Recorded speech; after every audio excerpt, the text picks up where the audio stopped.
It's Dale D'Antoni here. Welcome to the Sofa Sessions. D'Antoni, Wayne.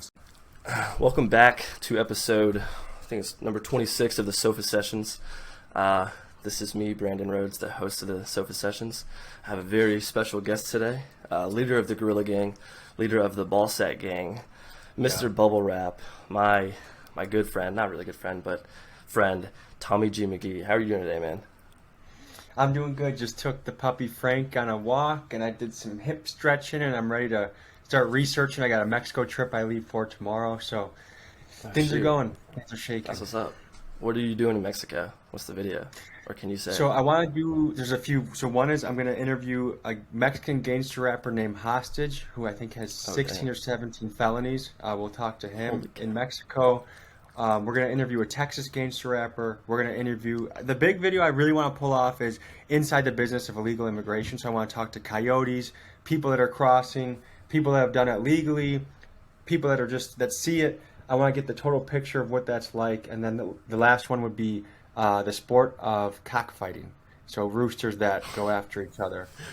Yeah, that'd be dope. I'm definitely going to be looking for that cockfighting video for sure. And I'm just excited to, I love Mexican people, and I love trying to speak Spanish. I'm going to try and work in my Spanish to the video, and that'll be a good test for me, I feel like. Do you know Spanish pretty well? Or is it... I'm like 40% fluent. I can speak it, I can read it, I can write it. The biggest trouble I have is hearing it, because they talk at their normal speed, but to me it's like, hey, talk to me like I'm a 5-year-old, okay? Like slow it down a little bit. It sounds like they're talking very fast, because when I was in New Mexico, we had a bunch of people from South America working there on a visa, and they would like try and tell me things, and I just could not understand it. It was just very, very quick, and they had to sound it out. It's the same. It's the same to them though. If you think about how fast we're talking English right now, they would feel. I feel like the same way. You know. Yeah, they would even get me to like slow down when I was talking so they could understand it, because like they weren't fluent in it, but they were pretty good at it. Like, yeah, they had went to school for it and everything. So, yeah. Yeah. Did you grow up in Milwaukee? No. So I grew up in Crystal Lake, Illinois. Then I went across the border to wrestle in college at Whitewater, and then I got a job out in Milwaukee, and I've been here ever since. So about 8 years in Milwaukee. Okay. Do you like Milwaukee a lot? I love Milwaukee. It's definitely...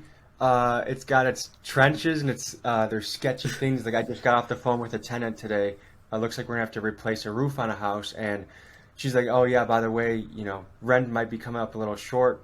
My sister and my mom just died. Her sister died. The Kia boys hit the car. A 14-year-old boy drove a stolen car, crunched her sister with 5 people in the car. 2 of her sisters were in there. One died. One was pregnant, got her neck broke, and like I think her collarbone.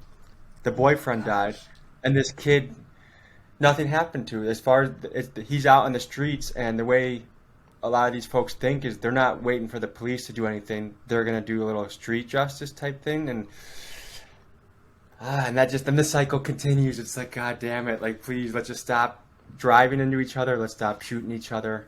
This same house, it's only like 5 blocks from where I live right now. But there's an invisible line in Milwaukee. I'm not going to say it just in case who's listening. But it goes from hippie kind of, you might find a green-haired lesbian that wants Bernie Sanders in office, to working class people, to all of a sudden it's the trenches, and there's a bullet hole that we had to replace in a window like 6 blocks down. So it's like, God damn it, it's Milwaukee can be an interesting city. Yeah, I know. a lot of the prank videos you used to do, you would go like in the trenches of Milwaukee, right? Like it was the best place to film. Yeah. Because I got arrested when I went to the thing is, sometimes when I would prank in the nicer neighborhoods, like I would either get arrested or like, especially anything like trying to like pick up MILFs at the store, like that type of a prank idea. You get arrested. I don't know, some white chicks. If you, I didn't get arrested for that. But like, if you go to the hood, the women like respond really well to it and flirt back with you, and it's a good time. But like, white women sometimes act like you're sexually assaulting them if you just say like a very innocent pickup line. So maybe I'm not somebody's type. Like I think, I don't know. Maybe the white chicks just don't dig me, and the sisters do. But that's what I learned, you know. You also do like used to do the sus rapping pranks. Those were really funny too. I might bring that back every once in a while because I think it's too good to leave in the past. But I don't know how that. I mean, I'm not very concerned with brand, so to speak, as far as like sponsorships are a good way to make money in YouTube. But I don't know Yeah. if I have 10 documentaries and I think like I want to be taken as one of the best documentarians in America and I still have a long way to go. It's a staircase. Anything tough, it's a staircase that never stops going up. You're always improving and Yeah. figuring out your game. But and then if I drop a Las Vegas or I drop in a week or two it's going to be a New York biker gang that we shut down the highway. We drove through like 20 red lights to film these guys. I want to do that type of stuff. I don't know if it's going to dilute my brand or my content to then throw a prank video back in. I don't know how. Yeah. I have to think about that.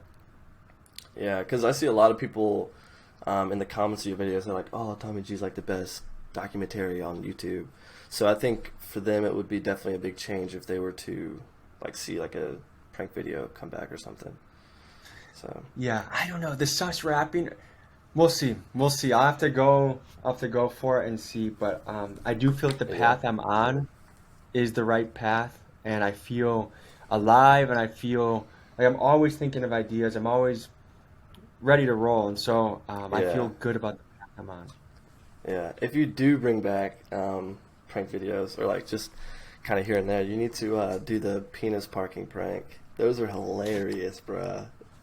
I think I remember- if I bring it back, what I would do is I would take it to the next level as far as production value. Like I would make it more of a show feel, like Scare Tactics or Eric Andre or Nathan. I forgot what the guy's name is on TikTok, but he does very elaborate pranks. Like I think if I did it, it wouldn't just be I show up with chocolate pudding on my hand and tell you it's poop, because that's just so elementary and like low level ability to pull it off. I think I want to pull something off that would take considerable planning and maneuvering and actors and sets or things like that.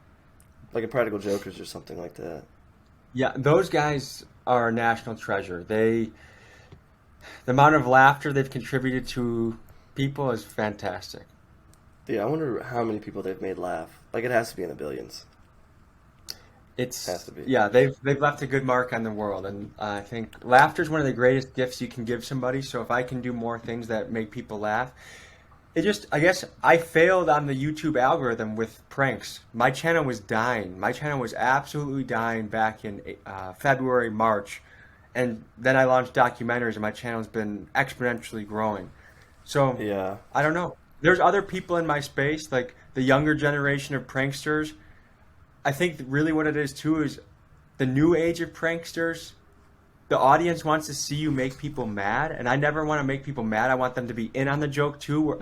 Like there's so many pranksters where it's like, Karen said this, or she got mad, or that's the title of their video, and it's like, okay, so you bothered someone to the point where you got a reaction, and that's not even. It's such lazy prankability to me. Like that doesn't take many skills other than kind of being an asshole, you know? Yeah, it's like they get them to act like that because they do it on purpose, and then they turn around and are like, "Oh, why are you acting like that?" kind of thing. They act like the victim. They poke someone, Yeah. they poke someone, they poke someone until someone responds, and they're like, Exactly. "Why?" Yeah. So that to me, I have no respect for. Yeah. So you started out rapping, I see, and I used to actually listen to it, and recently I listened to like all your songs, and some of it was pretty good. Like I did like it. So did you stop doing that, or are you still doing that? Yeah, the producer I was working with, he passed during COVID, and then I don't know, man. I think I definitely enjoy it. I just like if I look at what I think I can become the best in the world at, I don't think I'm ever selling out an arena with a rap show. But do I think I can be one of the best in the world at documentaries and going to the wildest places on earth? I think I have that.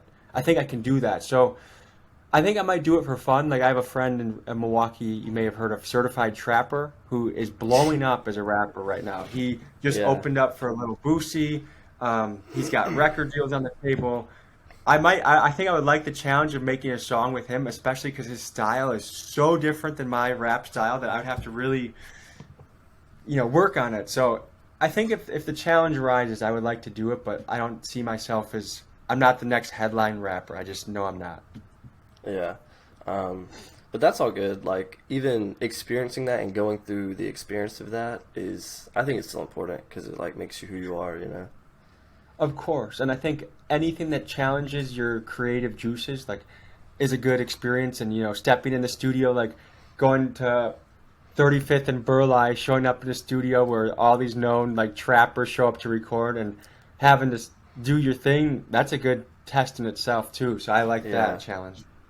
Yeah, and it's good that like you went after it too. Like I feel like, or at least where I'm from, a lot of people do like they don't chase their dreams, you know, and they just kind of stay comfortable all of their life. But like you're putting yourself out there, and I mean you might fail, but if you fail, I know you'll definitely get back up. So And then you pivot and you learn from that. And I think where a lot of people are is they know that the 9 to 5 world isn't meant for them, but they don't know how to where to go from there. And I think the biggest thing is almost no one blows up overnight. And if you do, you're probably gonna fade away overnight too, because the rise is probably like, if you look at a rap crew like Russ, he took 10 years to blow up, and now he's selling out arenas. But if you look at a rap crew like Designer, he blew up after that one Panda song, but now what is he doing? So I yeah, think people have to same with realize, Lil hey, Pump. you got to be in it for the long haul, and you might have to work a day job you don't like, but then on the side, a couple hours a day, invest into that craft, and then keep building it until you can make the jump. Luckily for me, I got fired, so I didn't have to make the jump because I was journaling. Like Sorry for laughing. every single day, I would write in my journal, I will quit my day job by March 15th, 2021. But luckily, they fired me on March 14th or 13th, something like that. And it was the best thing one of the best things that happened to me. Mm. But that was pretty close. Like you predicted it pretty well. Do you think manifesting Yeah, is like a real thing? Yeah, I think it partially is, but I think action is the ink that writes the story of your life. So you can sit in your room and, I'm going to be a billionaire. I'm going to be the next Drake. I'm going to be this. But if you don't go record a song or learn how to invest, you're never going to make it happen. So I think like actions have to line up with what you're dreaming for it to happen. Yeah, and a lot of people, like you said, they just like don't take the time to like learn this stuff. So they'll do it for a couple weeks or a couple months, and then they don't see any results. So they just quit and say, "Oh, it wasn't for me. You know, I wasn't good at it." But they didn't have time. They didn't give it time to like blossom into something that could have been. So. Yeah, I believe in universal principles that can make anybody successful or rich. I think it's like it doesn't matter what race you are, what gender you are, what you look like. If you are consistent, you become undeniable at your craft. You're gonna be good. You're gonna make it happen. Yeah, and I kind of did that with the whole stay consistent clothing thing. Like I don't really work on it anymore, but it's just like I also lost passion for that. So it's not like I'm quitting and giving up. It wasn't the same as it like used to be, you know. Right. Well, I think there's a lot of different chapters in your life, and Yeah. what is cool to you when you're 18 might not be cool when you're 22, and that's okay. I think just having that chapter, and then when you apply that knowledge to the next chapter, that's when it matters. Yeah, it's like you said, it's like pivoting, like recognizing, you might not be the best at this, but being able to turn that into something that you will be the best at. Yes. So, so I remember, sorry, I ran the other day and it's killed me. I started watching Baylen Levine, like 30,000 subscribers when he had 30,000, and then you came along, and I thought you were hilarious, and like that's when I kind of got into you. So like, how did you meet Baylen? Because you're from Milwaukee, he's from Atlanta. That's like the other side of America almost. Yeah, so I was making prank videos, and I realized that my reach was all people I knew from high school, college, and Milwaukee. And so I wasn't getting out of my circle. And so I thought, what? I need to find someone who's bigger than me, and I need to collaborate with them.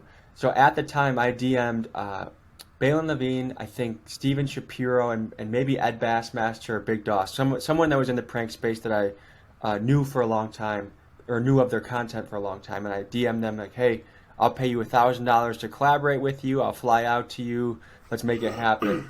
And Baylen said yes. And going back, like I don't think collaborations don't do as much as you think it will a lot of the time. Like I think a lot of people put a lot of stock into collaborations, and then you get a little bit disappointed afterwards. But I Yeah. think the important thing is building the relationship with people that are ahead of you on the curve, and they can, oh, hey, the way you're filming this, you need to adjust this, or oh, you do this with your audio, maybe you should consider that. And that's Yeah. where you really learn how to get ahead. And so I bet on myself. I'm like, dude, I know I'm in a day job that I hate. I'll spend $1,000 and learn from someone that's going where I want to go. 100%. I'll definitely do that. Yeah. So, how, like, what subscriber count was he at when you paid him $1,000, or when you offered that to him? Probably only like he was under 100K. He may have crossed 100K the weekend I was with him, I think, Really? And did you guys like or how many maybe even videos did you guys film? 50K. I don't know. It was not that much, and I paid like I think yeah. So I think I overestimated what a collaboration could do. But Baylen does have a cult like following though. So like a lot of people did come over from his audience, and Yeah. like he has a lot of middle school and high school kids. So like when you work with Baylen, expect a million DMs. They're like, "Can I say hi to Baylen? What's his number?" What like this is like, dude, shut the fuck up. You know what I mean? But Yeah, I always wondered that, like, when you collaborated with him, were people like texting you, DMing you, so you could text them to or get text access to Balin for Baylen, him? Yeah, yes.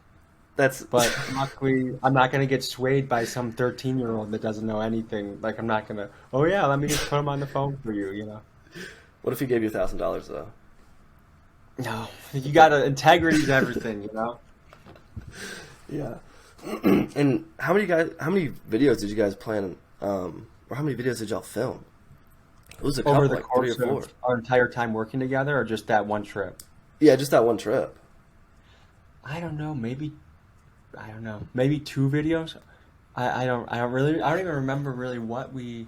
Oh, we did a small penis parking, and I think maybe a I fart think you guys joke. did a prisoner getting out of jail or something. I could see that. I don't remember, dude. I know for sure small penis parking because I know we were in Georgia and a guy got upset with us when we did that. So, Yeah, at one of the gas stations. But how is Baylen Levine? He's pretty cool. Baylen Levine is, I think you might watch his video and not understand how business savvy he is behind the scenes. Like he really has a pulse for his audience. He really is making excellent moves as a businessman.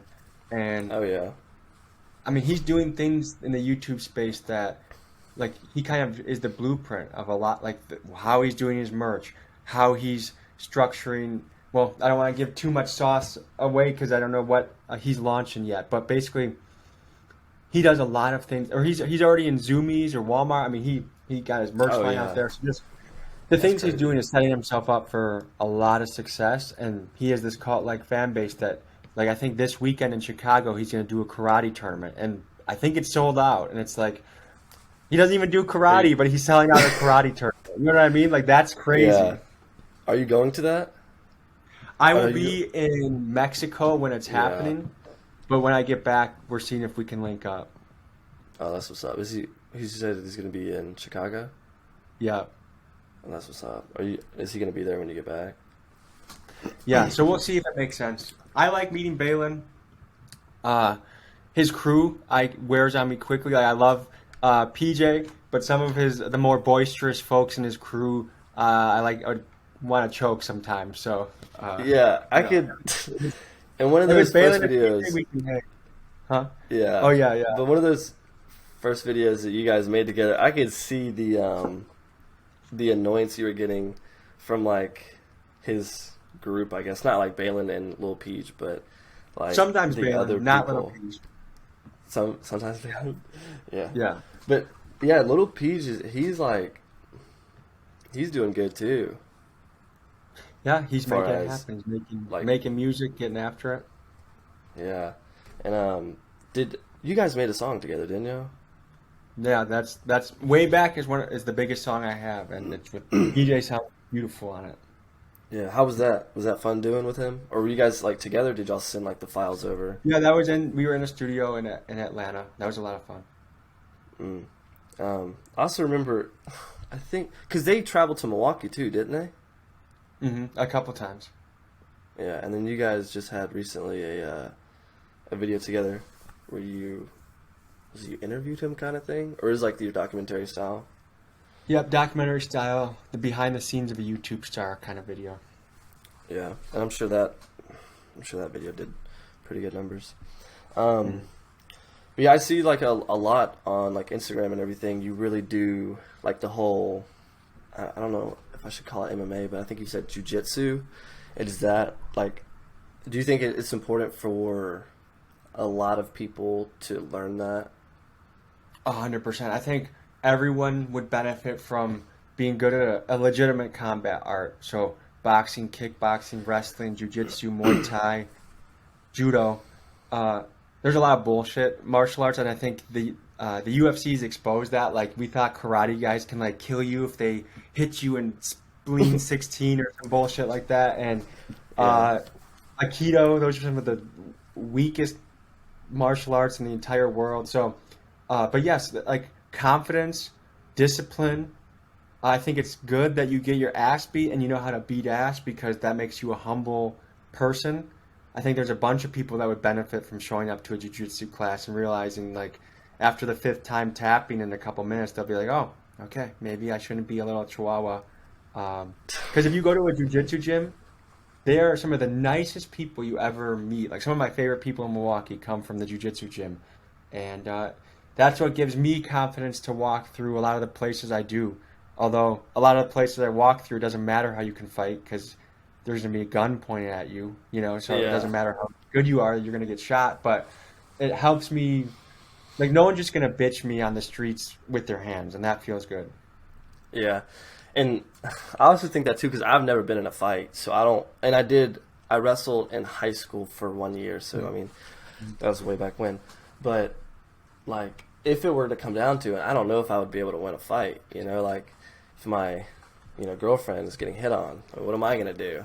Sit there? I mean, I might get punched once and be out, I might have a glass chin. It very well might happen. The other thing is, like, I think it's easy to overestimate too. Like, even though I've done combat sports for almost 2 decades now, like, if a guy that's 250 and like a big motherfucker is very aggressive, like, that's not an easy fight. Even if he has no fight experience, that he just is a brute.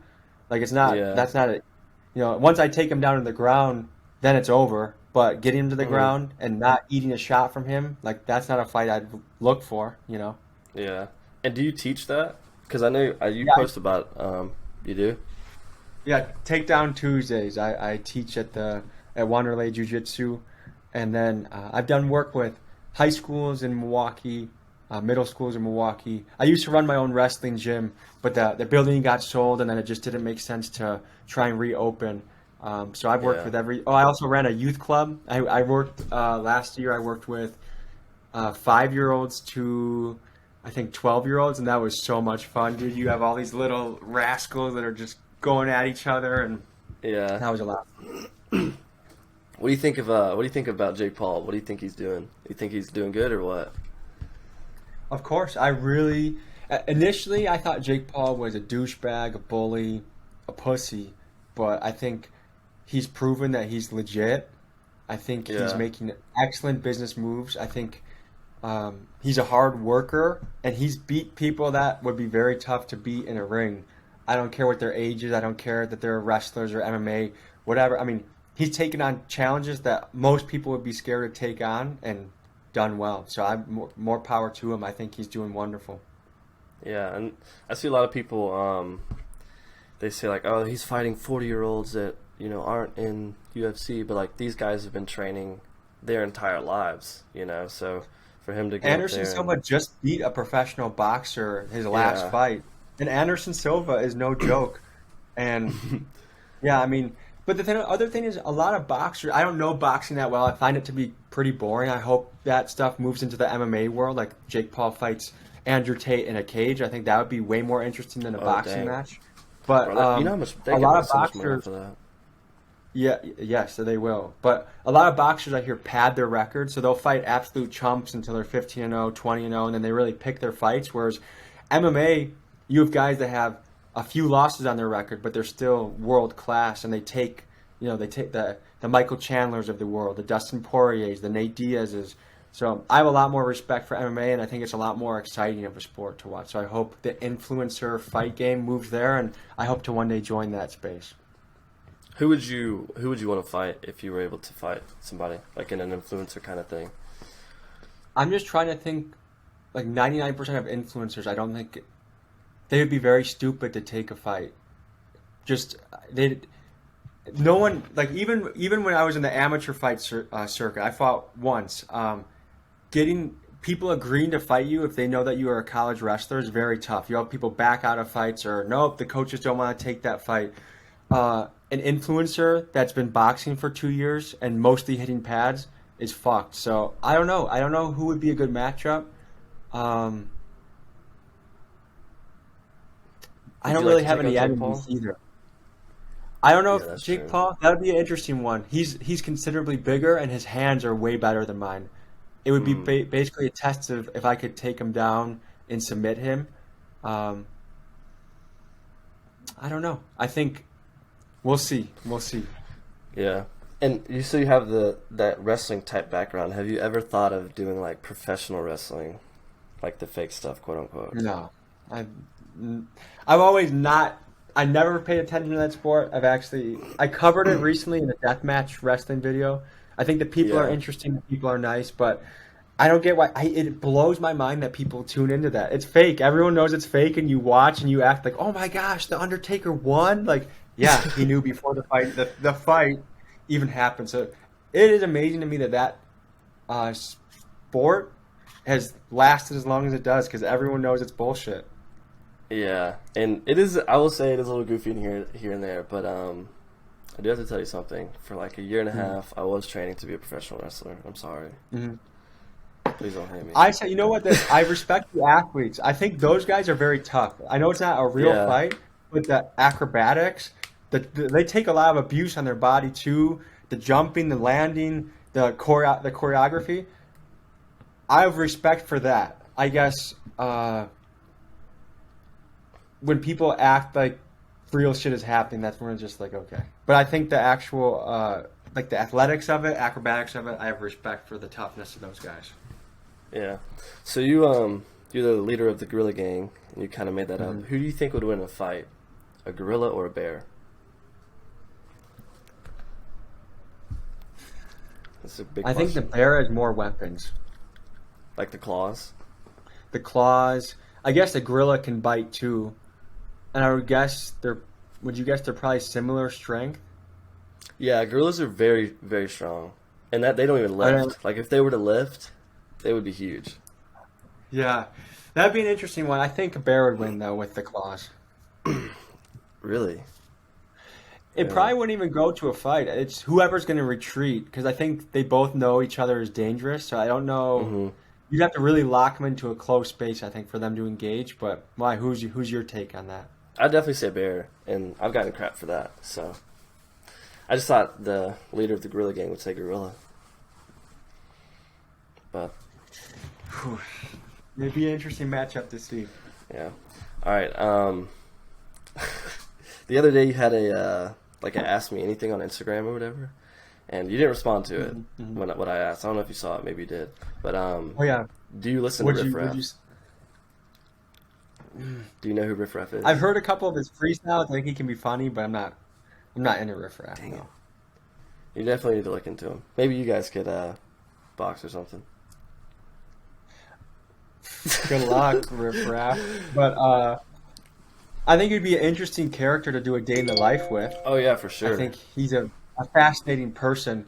When I hear him speak, though, he talks about nothing. Like I heard him on the Theo Von show, and they said like they just say it's kind of funny at first, but then you never get to know the guy. Like I don't know if it's always he's just playing his character, but I don't like.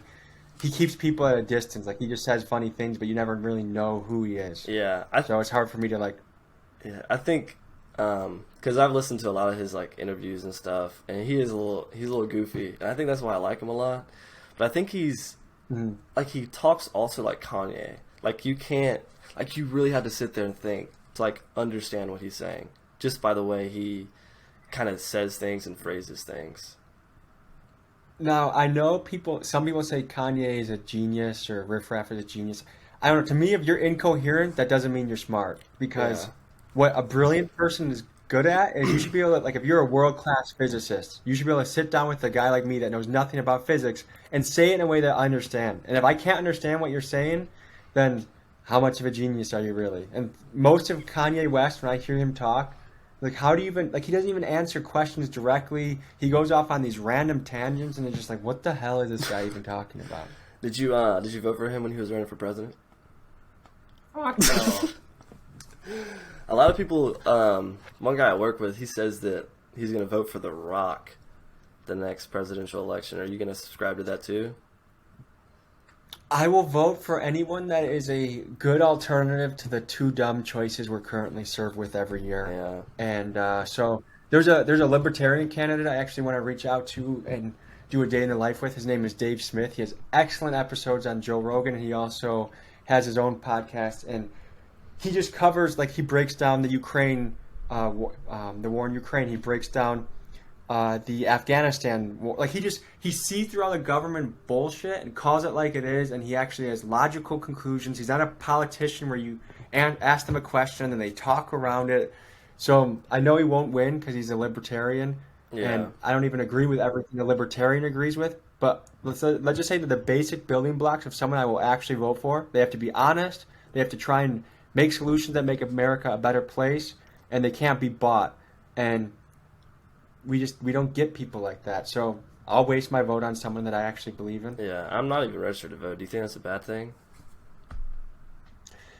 I think that's your freedom. I think we should have candidates that we feel excited to vote about. And when year after year the same nonsense starts, keeps happening, like we're more into debt, we don't fix our issues, we keep doing bad solutions, and the government is just, name one thing the government is good at. It's just like, come on, guys, get it together. Like, you take 30% of my shit and you can't even use it right. Like, get the fuck out of here. Dude, I have to pay double taxes because I live in South Carolina, but I work in Georgia. It's like 5 or 10 minutes away. But I think that's a little messed up. Of course you do. That's a little messed up. Yeah, we didn't even have income taxes until 1913, I believe. It was to fund the First World War, and we were going to stop after the war was over. We don't need it anymore. But then, and that was only like a few percentage points too. And every year they just creeps up and creeps up and creeps up. And here we are in 2022, where, if you're making a decent living, between 20 and 35% of your money goes to them. And if they did a good job with that money, I'd be like, yeah, if I felt like they were really making America a better place, okay, cool. Here's the cut. Yeah. But so they don't do anything with the money. Well, they just are inefficient. Have you ever visited a courthouse or the DMV and had a good experience? No, it's always like workers that hate their job. They are slow. They make up, like, I won't go into a spiel, but I'm not a big proponent of how our government has performed so far. Yeah. And with these documentary style videos, how do you get these people, how do you meet up with these people? Obviously, you DM them, email them. Do you pay them at all, or do you just kind of reach out to them like, hey, I want to do this. What do you think? A lot of them DM me, so I'll post in a video like, hey, I'm looking for a neo-Nazi, I'm looking for a Mexican gangster rapper, I'm looking for this, and then they'll email or DM me. I've only paid. There's one video. I never pay anybody. I have paid one guy though, which is the Chicago drug dealer. Mm-hmm. Basically, it was more so he could give hush money out to some of the people that were in the video. Okay. He didn't. It wasn't like he made a fortune off of it, but and then he invited me back for a Pimps and Prostitutes video, which has yet to come out. But I was on the block with Pimps and Prostitutes, like literally going into a back alley with the pimp to check on the girl, and she just got done serving a client. Taps the client on the shoulder, waves at the camera, and then I interview her as the client walks that way and she walks towards me. So I gave out probably $1,200 between the different pimps and prostitutes, but ordinarily no. I mean, it doesn't make any sense to pay people, and and it changes the relationship too. Like if people want to get their message out, they're a fan of the channel, cool, but because I'm never going to charge anyone I might charge a record label. Like if a record label is like, yo, I got an artist you should check out, I might charge them down the line. Yeah, for sure. Yeah, I've worked with lots of different rappers. Like I could technically charge. I'm like, hey man, you're probably gonna get 1 million views off of a video with me. I don't charge them, and I'm not gonna get charged either. That's what's up, man. I also forgot to say at the beginning, congratulations on your wedding. Thank you. You're welcome. It feels good. I picked a good one. Yeah. And I'm a happy man. Have you guys gone on the honeymoon? Where are you guys going? I have a Airbnb favorited box that I have to show her different options I have, and we'll go in January. Okay, this is up, man. But I really appreciate you being on the podcast, man. You're doing a lot of good stuff. Of course. Thank you for taking the time out of your day. I know you're a busy dude. I really appreciate you sitting down here and talking with me today, bro. Of course. Thank you, Brandon. Thank you for supporting the channel. Yeah, man. To all your listeners, keep tuning in week after week, and I will see you guys at another time. Yeah, man. See ya.